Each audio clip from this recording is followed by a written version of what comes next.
Plattsburgh is gearing up for its biggest event of the summer, the Battle of Plattsburgh Commemoration, beginning on September 11th and running through the 15th. The group that organizes and hosts the Battle of Plattsburgh events held its yearly kickoff, with the mayor buying this year's button that local businesses will be selling to raise money for events that'll include some bands. The winners of the yearly poster contest were recognized, and organizers talked about the need for new volunteers to help put on all the events. It's a big event, and we do this with a handful of less than 20 people. And if it wasn't for some of the college students that come down on the weekend, it would be tough to do. So if anybody's got a little bit of free time, please let us know. You can sign up on our website.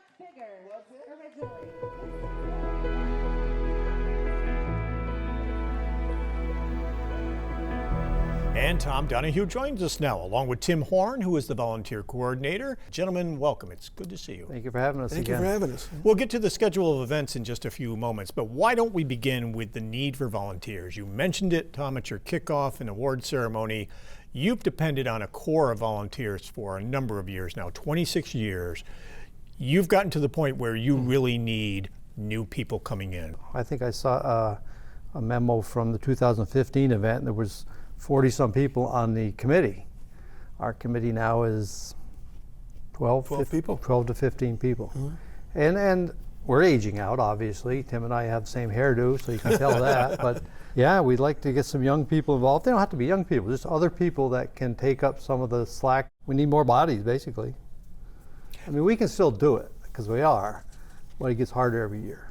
You have said for a few years now that if this doesn't happen, this could be in jeopardy. This is not guaranteed. You don't have a constant funding source. You rely on donors every year, and you rely on volunteers to keep it going. We really do, and it's about money and it's about people.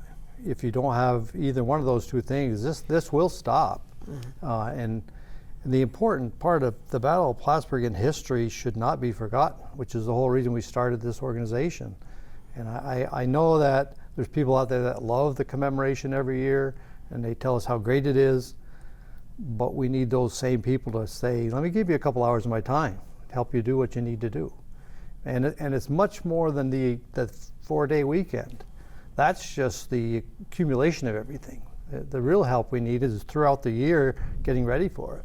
Tim, you mentioned you get lots of folks who will come out during the Battle of Plattsburgh weekend, yes, and are kind and will donate hours and volunteer for you, but you need folks who are part of the year-round planning. Yep. For instance, last year in 2020, 2023, we had 90 volunteers from 8 different organizations, plus a lot of singular people who came out to volunteer.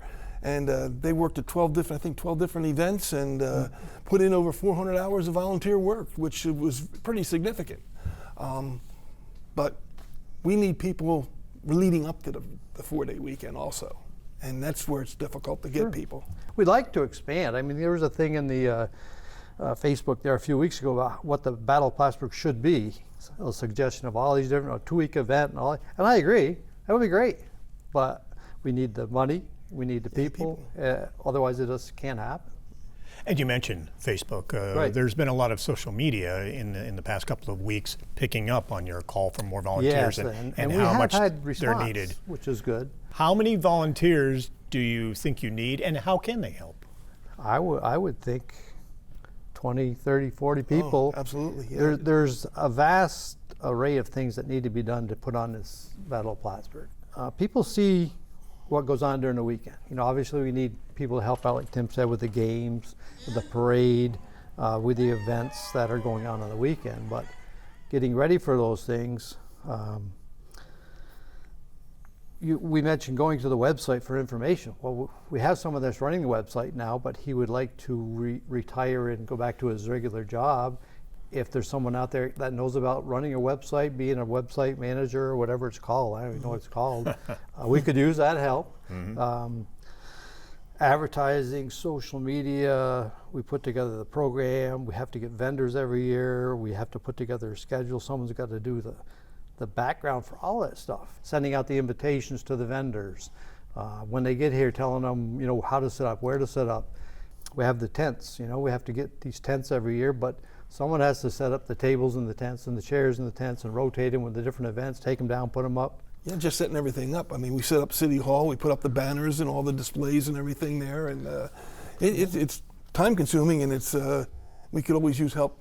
When they come and set up the tents, there's just a white tent there. We have to get somebody to climb ladders, put all the decorations on it.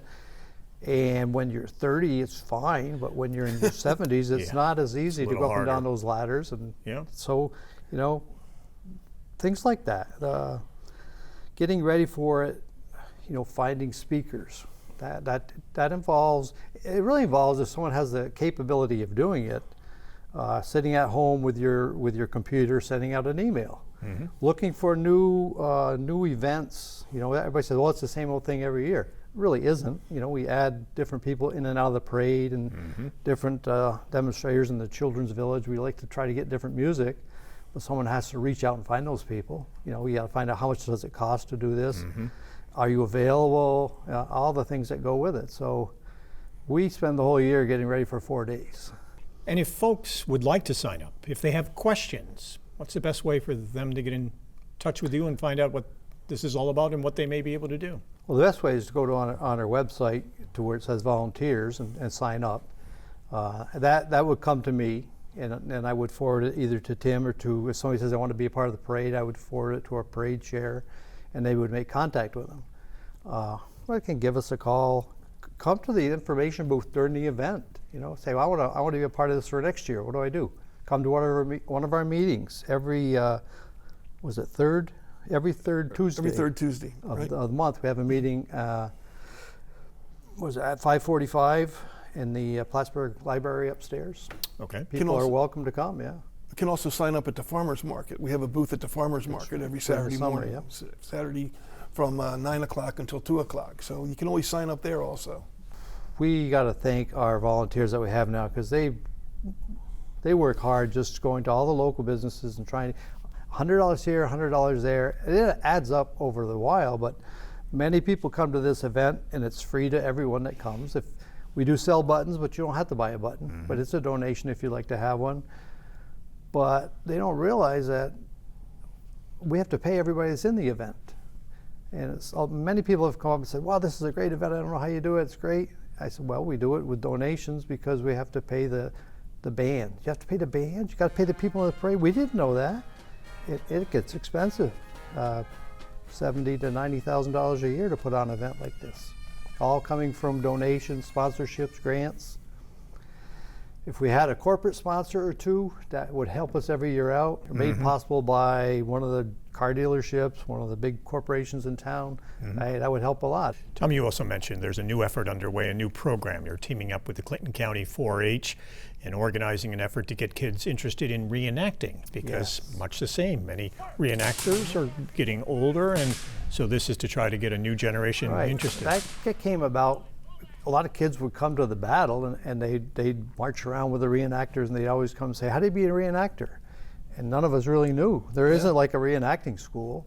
So some of our organization got together and found out that the 4-H has that as one of their topics, although it hasn't been really used in the last years. So we're trying to working with them to create how to be a reenactor. Junior Aiken The Junior Aikens Brigade. That would be cool, So, and we have maybe half a dozen kids. Yeah. And if folks want to learn more about that, is that on your website, or is that's on your website? Well, we're working on the specifics of that one because it's in coordination with the 4-H. I think eventually it'll be really well done, and we'll have a new group. These kids are interested in doing it, and if we don't teach them how and give them the opportunity, then they'll go on to something else, and we won't have reenactors. So you have high hopes for this new partnership. partnership. We do. I think it'll be great. Absolutely. Yeah. And Tom, tell us about some of the events planned for this year, some of the bands, some of the special events that are planned. All right. Well, this year we're starting on Wednesday the 11th on our schedule, because Crab Island ceremony is always done on the 11th every year, no matter when it's part of it may not be the part of the weekend, but they always have the event, the ceremony out there on the 11th. Thursday we have the Riverside Cemetery ceremony, which Tim does, followed by the Army Band concert. And that's a U.S. Army band from the 10th Mountain Division at Fort Drum. And they'll be here all weekend, We're very excited to have them this year. That's Thursday night. That's a free concert. Everybody's welcome at the Strand. You don't have to pay for it. You don't need a button. If you have one, that's great, but it's open to the public. Then on Friday, we're going to have a band this year, Frankie and the Moonlighters. A little 50s, 60s music, dancing in the street. It should be a blast. They're really, really good. And Saturday, of course, brings the parade. Saturday's the big thing's the parade. Parade this year should be good. We've got some really good bands coming there. The Norwich University band and drill team are coming. well, yeah, all the pipes and drums The from Fireman's Plattsburgh, Band. the Fireman's Band, Norwich University, the Sailing Masters. All the standard bands we usually have. Saturday night, the Macomb Ball, which we've had for the last couple of years, outside under the tent, and the people have loved that, being outdoors and hearing the music and the dance, and crowds come around just to watch them, and that's a lot of fun just to see them do that. Really, really nice. The people that are involved in it are, I think the crowd has tripled in size since we've had it upstairs in the city hall. Right. We've had it outside now. It just people are just drawn to it and just love it. Saturday's not just the parade, but all of the kids' games and all of the events around the Children's down the Village. monument, the Children's Village. We had some new additions to the Children's Village this year, and we're also going to have again the Monument Challenge up to 156 Club. 156 steps up, 156 steps back down. You get a button. You can put it on our website. We'll have a drawing for a winner, and we might even have some T-shirts this year, which will be nice. Tom Donahue, Tim Horn, thank you very much for taking the time to come in and Thank you talk for with having us. us. Thank you so much for having us.